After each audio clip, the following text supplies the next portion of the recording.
26 aprel 1966 yil O'zbekiston poytaxti Toshkent shahrida katta zilzila bo'lgan.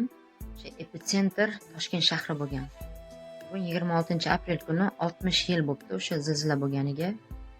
O'shandan keyin, o'sha zilziladan keyin Toshkent qayta qurilgan, qayta qurish bo'lgan Toshkentda. Katta o'sha Toshkent shahri qayta qurish bo'lgan. 300 mingdan ortiq inson uysiz qolib ketgan. 300 mingdan ortiq inson uysiz qolib ketgan. Hozir o'sha Google ga kirib o'sha narsani yozganimda rasmlar kelib chiqdi. O'sha rasmlarda ko'rdim. O'sha Toshkentning qayta qurilishida shu xalq qatnashgan, o'sha qayta qurgan Toshkentni.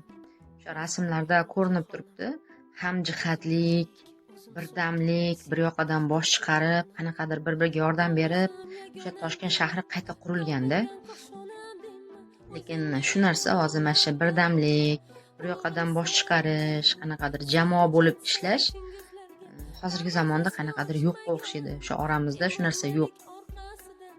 Jamoa bo'lib ishlashga, bir yoqadan bosh chiqarib, birdamlikda ishlashga bizga nima xalaqit beryapti ekan hozirgi zamonda?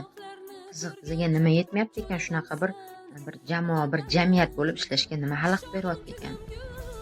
Neujeli shu bir qanaqadir katta ofat kerak shunchalik mana jamoa bo'lib ishlashga, shunaqa bir-biriga mehr qo'yib, odamlar mehr qo'yib ishlashiga nima to'sqinlik qilyapti ekan hozirgi zamonda? Qanaqadir bitta katta talofat yoki bitta qanaqadir zilzila yoki bir suv toshqini, bir shunaqa narsa bo'lish kerakmi odamlar shunchalik bir-biriga yaqin bo'lib, bir-biriga mehr qo'yib mehnat qilishiga?